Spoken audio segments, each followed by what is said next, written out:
Hello दोस्तों।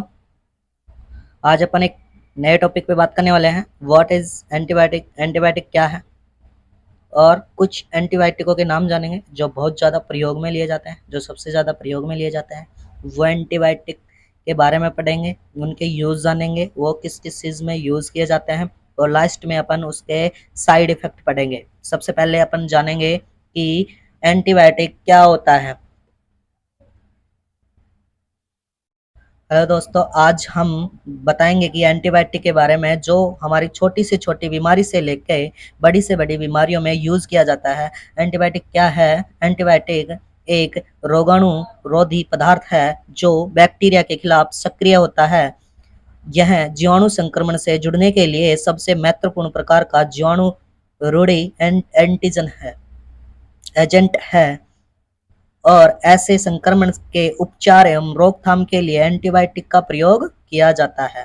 संक्रमण के उपचार और उसके रोकथाम के लिए प्रयोग किया जाता है, या उन्हें बैक्टीरिया को मार देता है, या उनको ग्रोथ को रोक लेता है, वही एंटीबायोटिक होता है। एंटीबायोटिक, कुछ एंटीबायोटिकों के मैं नाम बता रहा हूँ जो बहुत ज़्यादा प्रयोग में लिए जाते हैं, जो सबसे ज़्यादा प्रयोग में लिए जाते हैं, जिसमें फर्स्ट एंटीबायोटिक पढ़ेंगे अपन सिपेक्जिम एंटीबायोटिक। सिपेक्जिम 200 एंटीबायोटिक। सिपेक्जिम कान के इन्फेक्शन में काम आता है, लंग्स इन्फेक्शन में काम आता है। सिपेक्जिम एंटीबायोटिक कान के इन्फेक्शन में, ओटिटाइटिस मीडिया, लंग्स इन्फेक्शन, फेफड़ों के इन्फेक्शन में, थ्रोट इन्फेक्शन, गले के इन्फेक्शन में, जर्नल इन्फेक्शन में, नॉर्मली फीवर वगैरह में कोई भी जर्नल नॉर्मल हो गया उसमें भी सिपेक्जिम का यूज़ किया जाता है। यूटीआई इन्फेक्शन में सिपेक्जिम का यूज़ किया जाता है। उसके बाद में अपन सेकंड एंटीबायोटिक एजिथ्रोमाइसिन लेते हैं। एजिथ्रोमाइसिन 500 और 250 टैबलेट्स में आता है, और सिरप भी आती है, 100 mg में भी सिरप आती है, तो 250 mg में भी सिरप आती है। एजिथ्रोमाइसिन थ्रोट इन्फेक्शन में, गले के इन्फेक्शन में काम आता है, निमोनिया में काम आता है, लंग्स इन्फेक्शन में भी काम आता है, गोनोरिया बीमारी में भी काम आता है, स्किन इन्फेक्शन में भी एजिथ्रो का काम आता है। ज़्यादातर यूज थ्रोट इन्फेक्शन में बहुत ज़्यादा यूज किया जाता है एजिथ्रो, यानी कि गले के दर्द में एजिथ्रो एंटीबायोटिक का।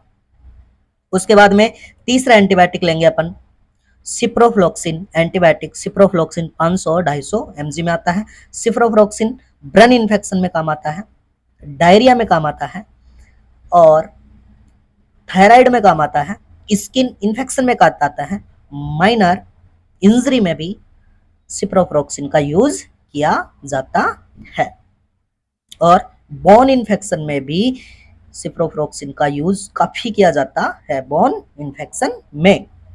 चौथा एंटीबायोटिक पढ़ेंगे अपन। चौथा एंटीबायोटिक है ओफ्लोक्सिन एंटीबायोटिक। ओफ्लोक्सिन एंटीबायोटिक का यूज रेस्पिरेशन इन्फेक्शन में, सांस की दिक्कत में यूज किया जाता है, यूटीआई में यूज किया जाता है, स्किन इन्फेक्शन में यूज किया जाता है, और लीवर इन्फेक्शन में यूज किया जाता है, और डायरिया में भी यूज किया जाता है ओफ्लोक्सिन। उसके बाद में पांचवा एंटीबायोटिक पढ़ेंगे अपन अमोक्सिलिन एंड पोटेशियम कैलोनेट, जो 625 mg में भी आता है, 375 में भी आता है। ये आता है अपन ब्रेन इन्फ्लामेशन में, जो चल गया है उसमें इन्फ्लामेशन में, ईयर इन्फेक्शन में, कान के इन्फेक्शन में, लंग्स इन्फेक्शन में, फेफड़ों के इन्फेक्शन में, यूटीआई इन्फेक्शन में, यूटीआई में यूरिन इन्फेक्शन है, लेडीजों में यूटीआई इन्फेक्शन हो रहा है, किडनी के संबंधित कोई इन्फेक्शन है तो उसमें अमोक्सिलिन यूज किया जाता है, और हुंड इन्फेक्शन में, घाव को भरने में भी अमोक्सिलिन एंटीबायोटिक का यूज किया जाता है। उसके बाद में छठा एंटीबायोटिक पढ़ेंगे अपन। छठा एंटीबायोटिक पढ़ेंगे doxycycline injection, doxycycline antibiotic 100 mg में। ये हमारे पिंपल्स में काम आता है, चेहरे पे पिंपल्स हो रहे हैं तो डॉक्सीसाइक्लिन का यूज किया जाता है। कफ में, कफ कफ के अंदर, यूटीआई के अंदर, आरटीआई के अंदर, ईयर इन्फेक्शन के अंदर, और सम